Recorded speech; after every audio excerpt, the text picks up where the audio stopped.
This program is about unsolved mysteries. Whenever possible, the actual family members and police officials have participated in recreating the events. What you are about to see is not a news broadcast.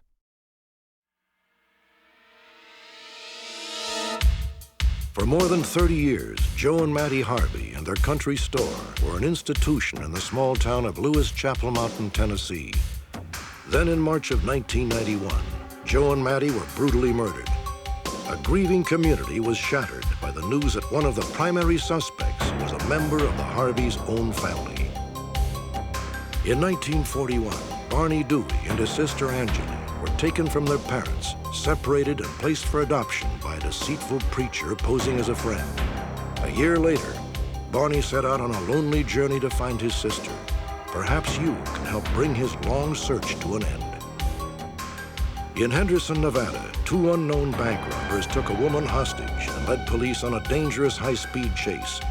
Incredibly, as the escape unfolded, an alert newspaper reporter snapped a picture of the bandits from her passing car.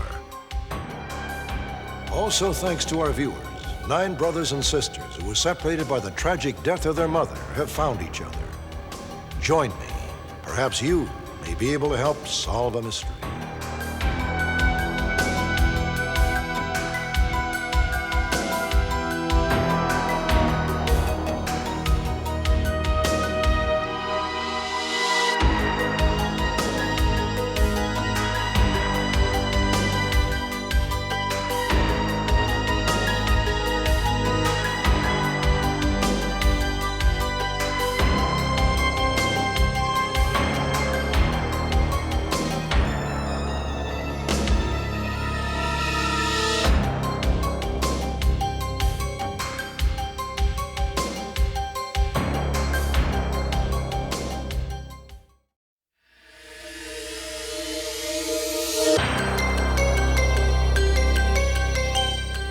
According to official FBI files, on any given day, an estimated 40 banks in the United States are robbed at gunpoint. On November 13th, 1991, a bank in Henderson, Nevada was added to the list. It was a frightening, traumatic experience for the bank employees, who, fearing retribution, have asked that their identities be concealed. It began an hour before opening. The bank manager was at his desk, alone, seemingly secure behind locked doors. Touch the alarm! Did you set off the alarm? No. This is a robbery. I want you to do everything I tell you to do. Now, is there anything you have to do now? I have to sign on my computer and I have to check my daily mail. Let's do it. The first thing that I saw was the handguns that both of them had. They were like a stub-nose, large caliber weapon. I believe the individual was a professional bank robber because he knew about banking procedures. All right, do what you have to do. He watched every move that I made up and down the teller line to make sure that I didn't reach down and set off any alarms. All right, I'm in. Now just stand there. The robbers had apparently done their homework. Don't look at me. They seemed well aware that the bank's vault was equipped with a dual combination lock. The manager knew the first half of the 6-digit sequence. The other 3 numbers were known only to the vault teller. At 8 a.m., she arrived for work. When I was unlocking the door, I kind of felt that there was something wrong, but I went ahead and entered anyway. Don't touch the alarm! Do you know the other information to open this vault? Yes, I do. Open it! Come on!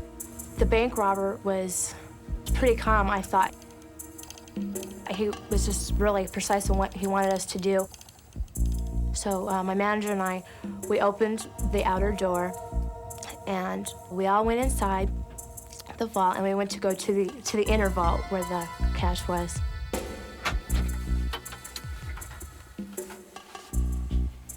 Now this is what I want you to do. You'll go across the lobby to my partner and stay there. Now go. You go outside and stand by the vault door and don't move.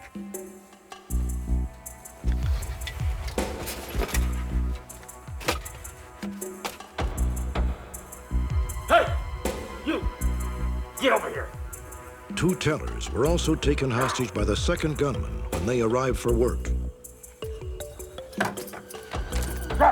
first. At some point during this phase of the heist, a silent secret alarm was activated.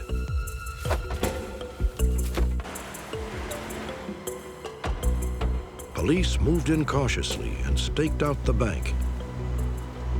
The robbery was very well planned out, but we were able to make it to the bank, we believe, without their knowledge. Had they have known we were on our way to the bank, I believe they would have left the bank prior to our getting there to avoid the confrontation. Once officers were in position, the police dispatcher placed a call to the bank, trying to find out if a robbery was in fact in progress.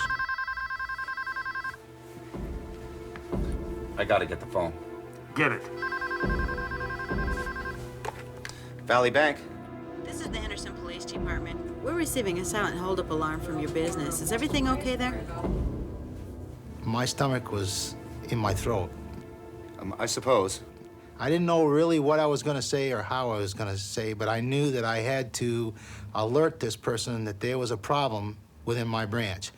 And my normal procedures would be joyful and tell her that everything was okay.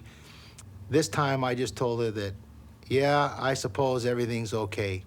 That alerted the dispatcher that there was definitely something wrong within my I branch. suppose everything's all right. Set off the alarm, didn't you? No, I did not. Who were you just talking to? There's someone else here with me. Okay. What I need you to do is I need you to go outside and speak with my officers. Can you do that for me? Okay, very well. Bye. That's the store across the street. They think there's something up here. They're gonna call the authorities. I gotta go. I have to straighten this out with them. Go outside and take care of it. The hardest thing that I had to do was to walk up my teller line and see my 3 employees tied up, knowing that once I left that bank, that I couldn't get back in to do anything to help them. It's just taking too much time. One robber, he was really nervous, and he was mumbling to himself. Too much time. I was nervous, of course, but I wasn't freaked out, I guess, as some people would say. I kept my cool. I didn't say anything. I didn't make them nervous or jittery, that I was, gonna cause them problems. No one knows if the gunmen were aware that the police were outside. Let's go. Grab one of those women. Let's get out of here. You, come on. Stop. For reasons known only to himself, one of the holdup men removed his mask as he left the bank. What had begun as a robbery had suddenly escalated into a dangerous hostage situation.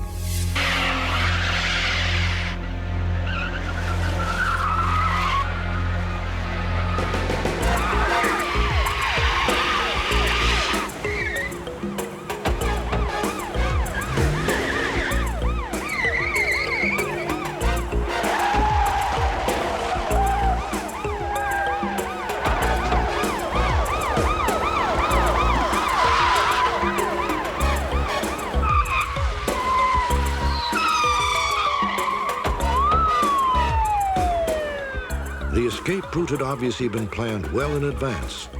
The robbers managed to confuse their pursuers as they entered the labyrinth of a large apartment complex. There are only 3 entries and exits from that apartment complex, and there are probably 6 to 8 dead ends in that apartment complex, and they seem to have known exactly which route to take through there. When I was in the car, I wasn't sure what was gonna happen to me. I kept my eyes closed for the most part, so they wouldn't want to kill me since I could identify them. So I automatically laid down on the back seat.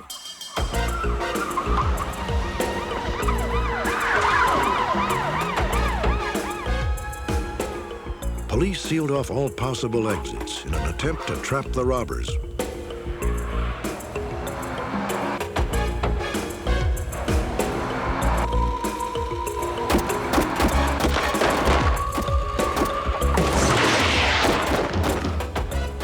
Incredibly, the bandits made good their escape. A short time later, they switched getaway cars and released their hostage unharmed.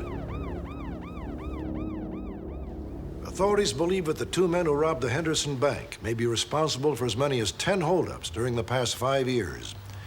In every case, their disguises successfully concealed their identities, leaving investigators with absolutely nothing to go on. But the Henderson holdup would be different.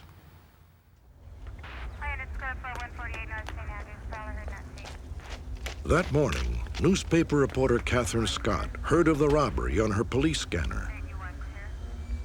I ran out of the office to my car with the camera and my scanner. As I was going, I heard my scanner say that there were 3 people tied up in the bank. There was a hostage in the car. The robbers had a semi-automatic handgun, a semi-automatic pistol, and they were heading my way on Sunset Road with the police behind them.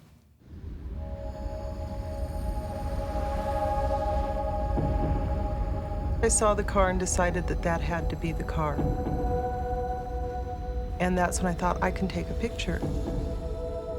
But I was afraid to take the picture because if I lifted up my camera and took the shot, then I knew that they had plenty of time to react by lifting their weapons and shooting me. That's when my heart started to pound. And I don't know how much time passed. It couldn't have been very long. But I kept thinking, I can take this picture, but he'll shoot me. I can take this picture. I can take this. I want to take this picture. I have to take this picture, but he'll shoot me. And just as we passed, that was it, the moment of truth. And so I took it. This is the photograph that Catherine Scott took that morning. Authorities have enhanced it to make the unmasked driver more recognizable. From this image and eyewitness descriptions, the FBI created a composite drawing of the suspect. He is Caucasian or Hispanic, between 40 and 50 years old, 6 feet 2 inches tall, and weighs approximately 220 pounds. No photographs exist of the other robber without a mask. He is believed to be in his late 30s, is 5 feet 9 inches tall, and weighs around 175 pounds.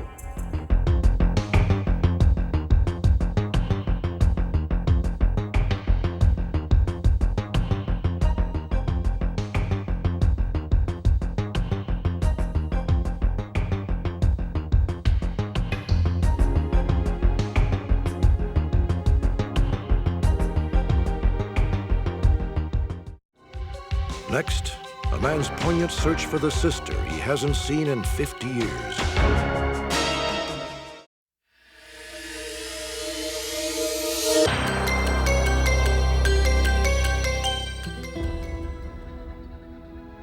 More than 50 years ago, the United States began a brutal downward economic spiral that lasted just over a decade.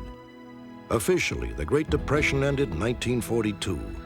But for many, the cost and personal tragedy would continue for a lifetime. Such was the case for a young girl and her older brother who lived in Haskell, Texas. In 1941, Barney Dewey was just 12 years old, but he had already been forced into manhood. And the charge was 63 cents. Now, how much change do I have? 37 cents? That's right. Well, here you go, sir. No. You keep that. That's yours. Well, thank you very much, Mr. Wilson. You're welcome, and I'll see you Barney again worked next part-time at a gas station and looked after his little sister, Angeline. Their stepfather was hospitalized, and their mother toiled long hours as a garment worker. Times were rough in those days, and we were concerned with living and trying to keep body and soul together. And my mother was trying real hard. You know, she was not a well-educated person, but she could read and write and what have you, but that was the only job that was available. Do you want to play a game with me? Okay, what do you want to play? Books. It was a bleak existence, but Barney and his family managed to scrape by and stay together until the day in the spring of 1941 when Barney and Angeline had a visitor, a kindly old man named Reverend Nicholas. How can I help you, sir? Hello. You're Barney Dewey, aren't you? Well, I'm Reverend Nicholas. Oh, nice. Most people call me Daddy Nicholas. Oh, Daddy Nicholas. Yeah, I'm a good friend of your mother's. So he told us that my mother wanted us to go with them. She said it would be all right if I came over and took you and... the way he put it and the way he expressed himself, well, there's nothing wrong, you know, just go with him. And my mother, I thought, well, you know, that perhaps my mother was sick. So you're sure she's going to be there later? Yeah, she's going to be... Hello, you're Angeline, aren't you? Well, how'd you like a piece of candy? He was a very personable person, and he was very nice, and he could quieten your fears real easy with just a few words, and with his candy, which he always had in his pocket. Come along. There you go. There you are. What? Reverend Nicholas took Barney and Angeline to a fancy hotel, bought both of them new outfits, and fed them a sumptuous dinner. The next day, all dressed up in their new clothes, the children were formally photographed. There you go. Now, go on over here and we'll find the bus waiting for us. They said that something had happened to my mother and that we weren't able to see her. And so they took us to the bus station. And I questioned him, asked him, well, where are we going? He said, well, we're going to take a little trip. And don't worry, everything's going to be all right. Well, my sister balked, and she began to cry. No, it's all right, don't worry, don't worry. I talked to your mom. She said she'd meet us. Every time we would raise some objection, well, he would smooth our feelings down and say, well, everything's going to be all right, you know. Just we'll go see your mother. I still had in my mind that we were going to see our mother, that all of this was taking place to get us transported to the place that she was. And so this is the way it happened. And it worked out for Reverend Nichols just real well. We kind of trusted him. And when we got to the foster home, we just felt like that was a place that we was to stay until we met my mother. Morning, girl. A few days later, Barney realized that his trust had been misplaced. Reverend Nicholas and his adopted son, Nick Crane, came to the orphanage to pick up Barney, but not Angeline. It's time for lunch, and we're going to our house, and we'll get... You can't take him now! Oh, we're just taking him for some food. And of course, Angeline began to cry and sob and held on to me and followed me out, you know, and she had to be restrained. Barney, you promised me we're gonna find our mom!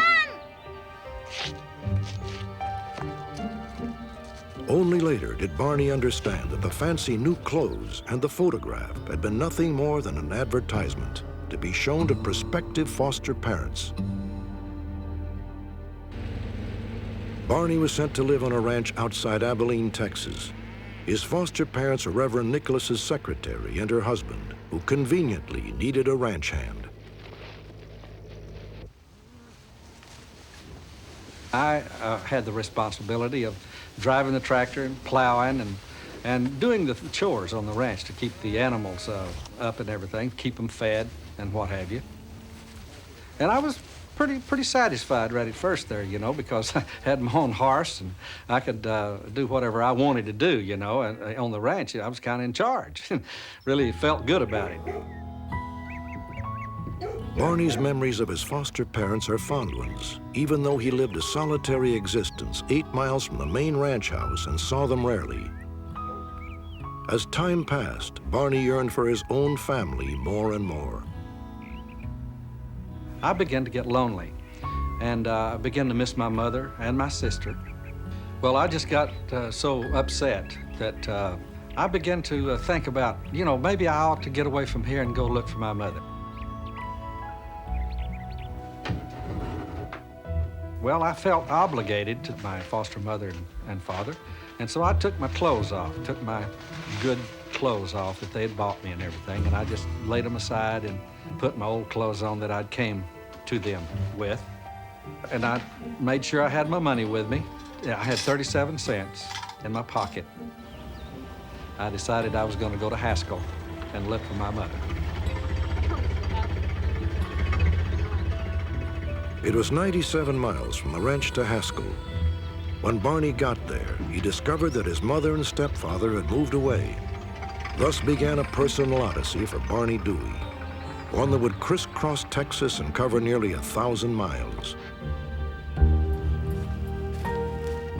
Barney found his birth father in Cleburne. Together they traveled to Kilgore, Texas, then on to Humble, just outside Houston.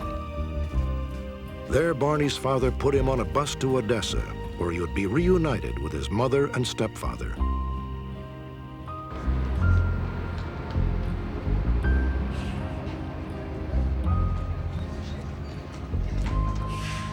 When I got off of the bus in Odessa, Texas, and I looked over and I saw my mother, and I recognized her, of course, but she didn't know me. It's me. I'd changed in the year that had passed, and I had glasses on, and of course my dad had bought me some new clothes. You are so brave to go all this way. We had a wonderful time there, and then she says, "Where's Angie?" Have you heard from Angeline? No. No. But she's doing okay, though. Oh, We began to talk about the events that had taken place, and I asked her, I says, "Mama," I said, "did you sign any kind of papers or anything to release us to these people?" And she says, "No." Honey says, "I'd never do that." Barney lived happily with his mother and stepfather until he was 18 years old. In 1947, Barney married. 4 years later, he and his wife traveled to Abilene, trying to locate Reverend Nicholas.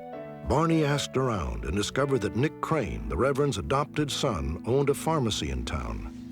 Hi, I'm Nick Crane. Can I help you? Yes, I'm Barney Dewey. This is my wife, Stella. Hi, Barney. I don't know if you'll remember me or not. Nick Crane told Barney that Reverend Nicholas had died 2 years earlier and that his orphanage had been shut down by the state. Whatever records existed were stored haphazardly behind the pharmacy.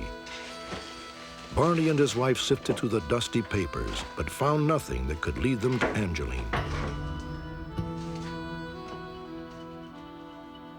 For the last 50 years, I have been searching for my sister, and I haven't been able to contact her, and I have nobody that knows anything about her, and it has been this long, 50 years, half a century, in my search for my sister, Angeline. The night of our broadcast, Barney Dewey's prayers were answered when Neil Smith of Cedar Hills, Texas, recognized Angeline as his adopted sister, Martha Jean. Martha Jean is mentally handicapped and lives at a group home for the disabled in Arizona. Barney immediately made arrangements to reunite with his sister at his daughter's home in Chandler, Arizona. On March 23, 1992, the moment Barney had waited more than 51 years for finally arrived. Barney, she said. Open the door. Hello, Angie. Can you get out of there all right, Doc? No. Well, it's good to see you. Hi. Oh, goodness. After all this time. Yeah. Goodness, look at me. I know. Ah, look at me. Oh, no. Goodness. It's good to see you, I'm telling you. Hey, I'm telling you, it was a real thrill. You know, I mean, it's hard to describe, but you know, and there she was, and my search is ended. I found who I was looking for all of these years. And the only thing only regret I have is that my mother was not there to greet her. My little sister. Yeah, this is where we were standing when we took that picture, you know, back there in Abilene, just before we were separated. Separated. Yeah, that's right. Yeah. It's joy that I found Barney and all his family here. I'm happy that I found that I've got two families now. Instead of one, I got two. And I'm really happy. Yeah. This is your sister, Opal Faye. She really was thrilled when you were born. I look like her. And there's Barney Dewey, your brother. Yeah. That afternoon, Barney and Martha Jean began to fill in the details of the years they had spent apart. Yeah, and this is your mother. My mom. Yeah, that's your mom, and she was 51 years old there. 51? Yeah.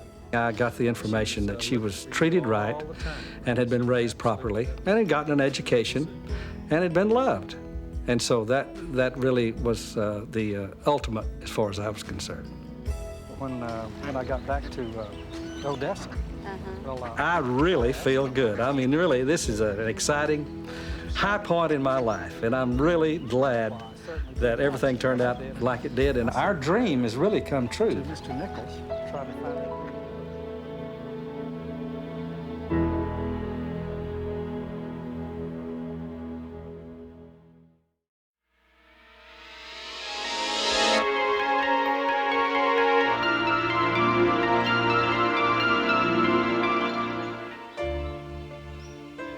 The Lord is my shepherd, I shall not want. He On May 31st, 1974, funeral services were held for 34-year-old Wanda Vess in Toledo, Ohio. Wanda left behind 9 children. The oldest was 16, the youngest just 10 months. The children's father, James Vess, did not attend the funeral. He was in jail, charged with the murder of his wife. 3 days earlier, James Vess brutally gunned down Wanda at a tavern where she worked. He later pled guilty to first-degree murder and was sentenced to life in prison, where he died in 1983. In one senseless and violent moment, James Vess had shattered his entire family. Within days of their mother's funeral, the 9 Vess children were sent to live in separate homes. I think for some reason I felt we had enough family that some kind of way we would all be kept together, but I was wrong. It was like nobody wanted us. We were taboo, you know. To be around us would be to remember what happened, to have to accept it, and they didn't want that. So to me, we were punished for what my father did, because we weren't even allowed to have each other. In 1986, with the love and encouragement of her husband and 2 daughters, Shireen began searching for her missing brothers and sisters whom she had not seen in 11 years. Incredibly, it took Shireen only 2 months to find 4 of her brothers. Within the next 2 years, she managed to locate 2 of her sisters and another brother.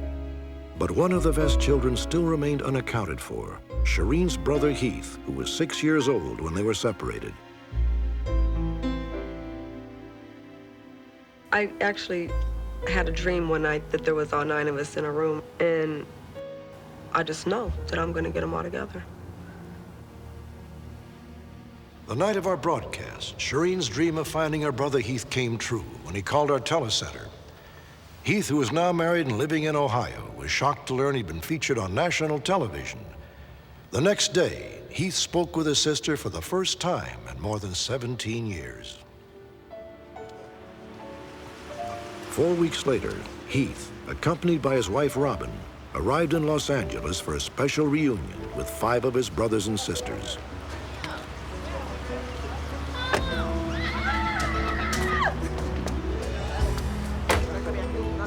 I was really excited. I just wanted to get out of the car. You know, I was thinking, you know, who am I gonna hug first, you know? And I didn't want anybody to start bawling or anything, you know? I just wanted to get out and hug everybody at once, basically. When I heard Heath was found, I was actually kind of numb. I thought it would take months. I didn't know that people would just call in and it would be that easy.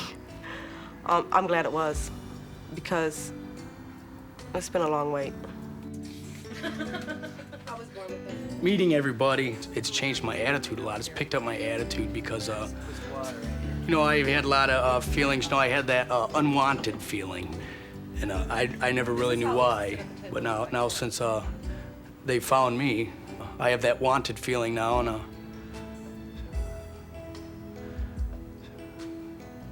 it's a good feeling, because I never really knew. You know. Finding Heath and this reunion is the first day of a new beginning. I know when we all leave here that we're all going to leave here differently. It's going to be better for all of us.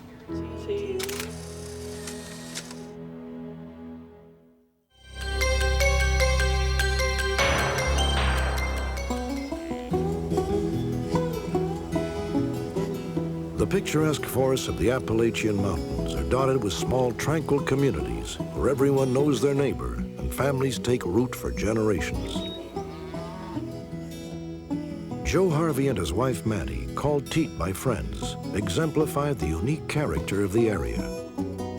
For 35 years, the Harveys ran a combination convenience store and automobile repair shop in Lewis Chapel Mountain, Tennessee, just northwest of Chattanooga. It was the only place to buy gas or groceries for miles around and served as a gathering place for the community.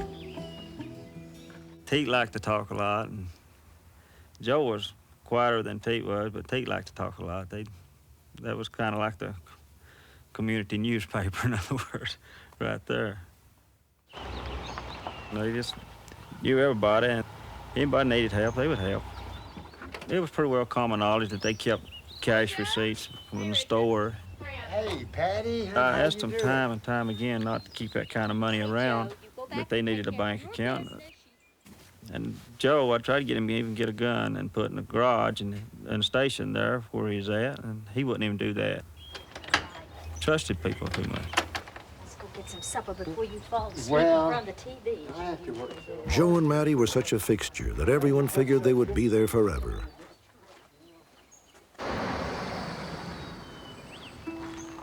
Then came March the 4th, 1991. The local sheriff was called to the Harvey's house by a concerned neighbor. For the first time in memory, the store was not open at 9 a.m. on a Monday morning.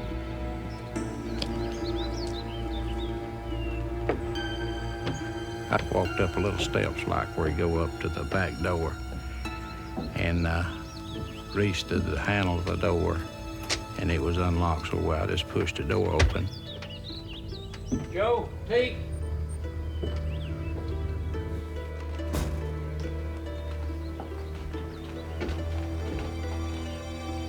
The inside of the house was completely gutted. Joe and Mattie were nowhere to be found. And I just turned and come back out onto the porch. I discovered blood spots with some hair fragment and flesh. So that gave me a funny feeling that something had really happened at that point. Agents from the TBI, the Tennessee Bureau of Investigation, arrived on the scene. State arson investigators soon found a 2-gallon gasoline can on the kitchen table. The investigators found various blood spots throughout the house and on porch and steps leading from the house.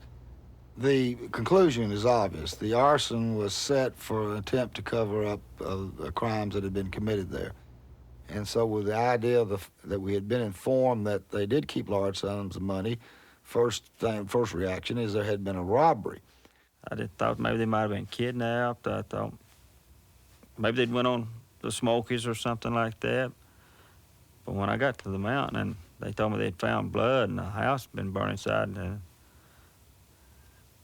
I didn't know what to think at that point. All I could think about was hoping that they were still alive. A large-scale search of the area yielded absolutely nothing. The disappearance of Joe and Mattie Harvey left their family and friends stunned. That sort of thing just did not happen in Lewis Chapel Mountain. But soon the community would be rocked again. Another member of the Harvey family would mysteriously vanish.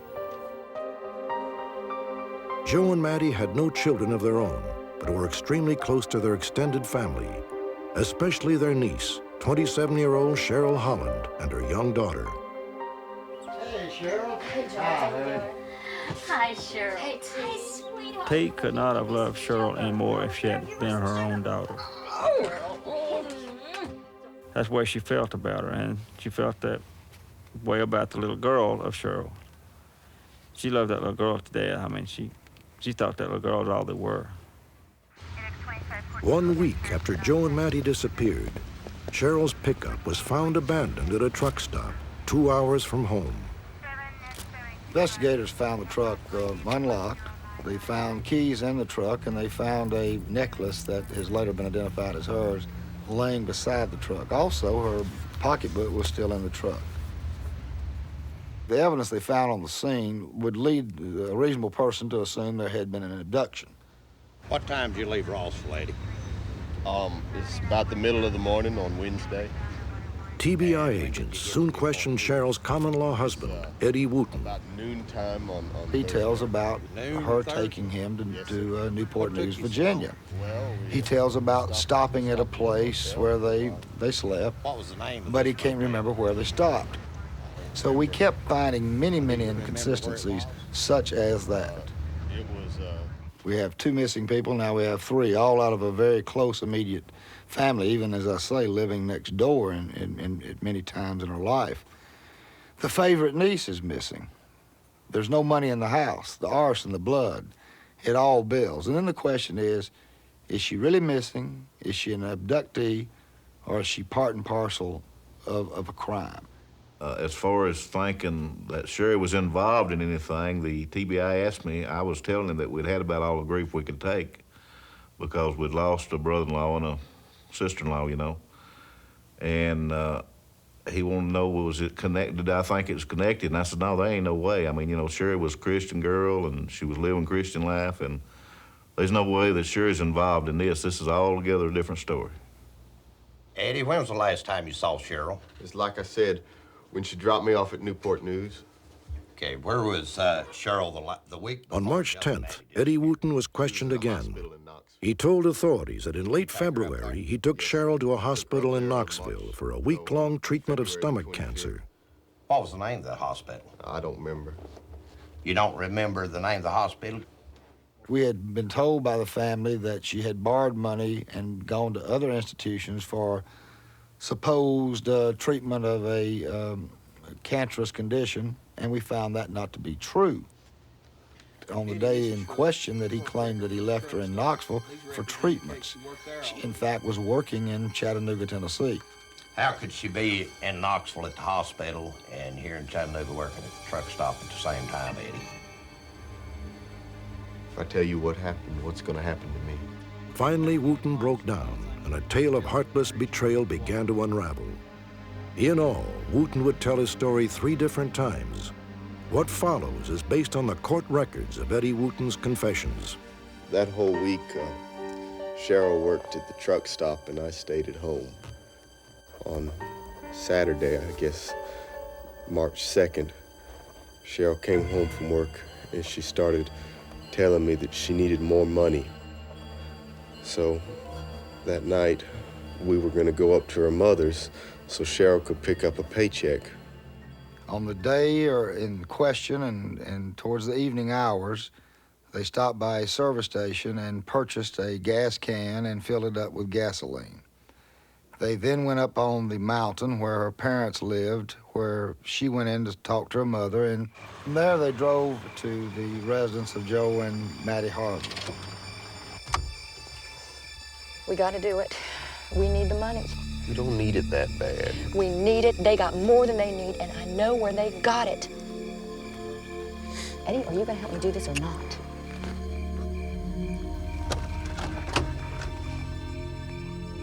According to Wooten, he and Cheryl were not alone that night.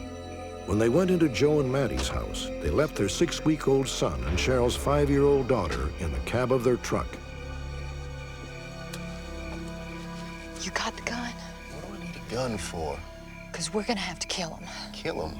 Kill Joe and Teet? Do you think they're just gonna hand over the money? Look, Eddie, we got no choice. Now, come on. And I said that I didn't want to kill him, but she said that I was gonna have to help her to do it. And so I said I would. Hey, Joe. Oh, hi, Cheryl. How you doing? Where's Teet? Oh, she's in the back bedroom.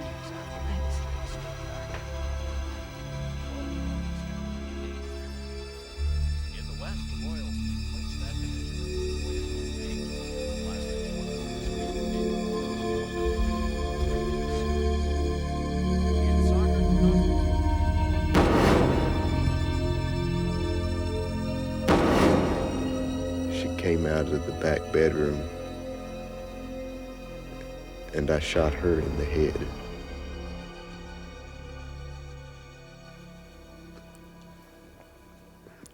Cheryl, she told me to go out into the driveway and tell the kids to get down onto the floorboard of the truck.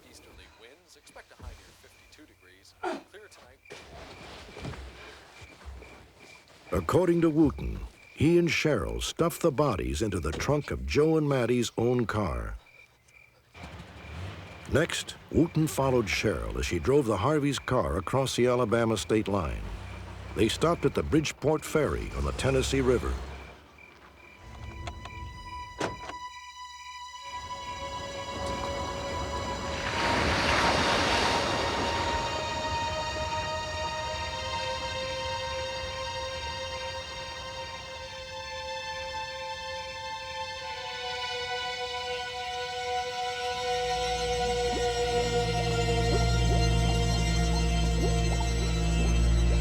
According to Wooten, Cheryl later returned alone to Joe and Mattie's house.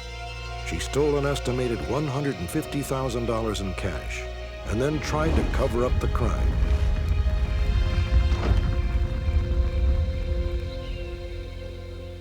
Two days later, Cheryl brazenly returned to the crime scene again, even as investigators were searching for evidence.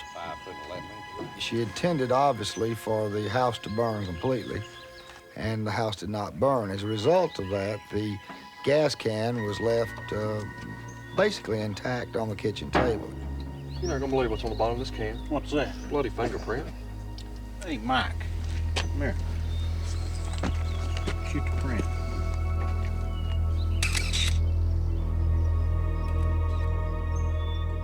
And from that gas can, we were able to obtain a latent print, which definitely matched up to the known thumbprint of Cheryl Holland. I was mad. I was hurt because I couldn't believe that she would do anything like that. Not at all. Cheryl would not have had that in her.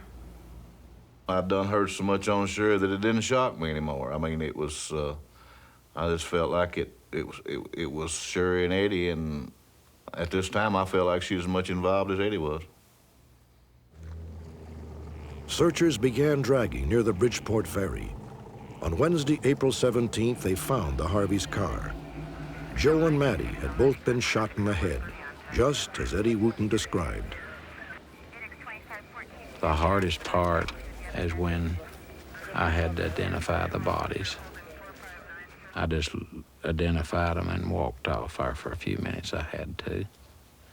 That was a bad thing, to have to look at them the way I'd always seen them at the store and everything, and to see them in the trunk of this car. It was bad, really bad. Eddie Wooten was arraigned on charges of first-degree murder. A warrant was immediately issued for Cheryl Holland's arrest on the same charges. Investigators began to track her movements in the days just after the killings. She seemed to be traveling alone, having left her children with her mother. But authorities soon learned of a mysterious man who had apparently been following her. On March 7th at 9:30 p.m., 5 days after the murder, Cheryl was seen by a service station attendant in Greenville, Tennessee. Hi, can I help you? I was gonna get some gas, but I gotta go. We have a witness that saw Miss Holland talking to a male with a beard and a black leather jacket driving a red and white pickup truck. Miss Holland didn't seem to have any desire to talk to the bearded man. She left the scene, and the truck with the male in it followed behind her in the same direction. About an hour later, Cheryl was spotted using a payphone at a truck stop 12 miles from the service station. She called her family and said she was 2 hours from home. Later, another witness spotted two people talking inside Cheryl's pickup truck. A man meeting the same description of the bearded person seen in the Greenville area had come to Cheryl Holland's place of business on the day before the murders, and she was seen writing this man a check. Now, whether or not that is the same man, whether or not a bearded man has any involvement in this at all, of course, would be idle speculation on our part, and we have no factual basis to conclude that he is. Cheryl was last seen at the truck stop around 11:30 p.m. that same evening. Whether or not she planned this disappearance prior to the homicide, or whether or not the disappearance was impulsive, I don't know. But we as prosecutors and investigators do feel that she is alive and has assumed a new identity somewhere. You're innocent until proven guilty, and I don't think they're giving her the benefit of the doubt as much as I would like for her to be. I think that Eddie went berserk, and Cheryl was just there. She didn't know what to do. If she did burn the house, it was the only way that she could figure that she could get away from Eddie. Until she could see that it was safe for her and her babies, she's just going to have to go and try to help him as far as what happened to Cheryl. I think Eddie, or someone that he knows, has done something to her, has killed her. Eddie's first place not got that much education. Second place, Eddie did not know. Eddie and Sherry had been together about a year, and Eddie had no way of knowing Joe and them had a lot of money in the house. A year has passed since the murders of Joe and Mattie Harvey, yet a number of questions remain. Did Cheryl Holland mastermind the murders? If so, what could drive a woman to kill the aunt and uncle who loved her so much? Did Cheryl stage her own disappearance to escape justice? Or did she simply fall prey to an unknown assailant, possibly the mysterious bearded man?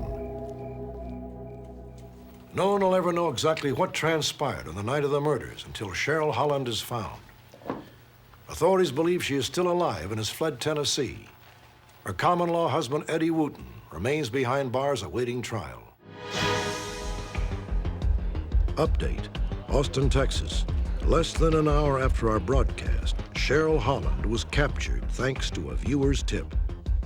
Holland was arrested at this convenience store where she'd been working for 6 months under the assumed name Amy Forrester. I asked her if she was Cheryl Holland, and she said yes. And that was about it. We put her in handcuffs at that point, placed her under arrest. Employees of the store were shocked to learn of their co-worker's double life. The first thing that got to my mind, no, that can't be her. Not Amy. The only thing she said last night, she said, I'm sorry.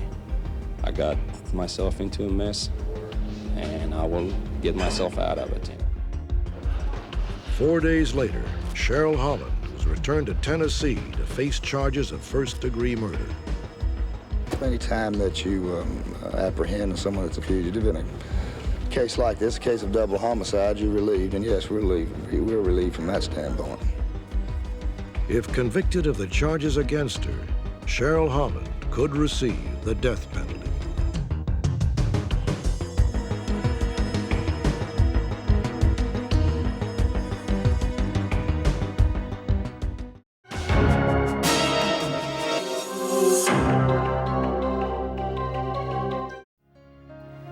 Join me next time for another fascinating edition of Unsolved Mysteries.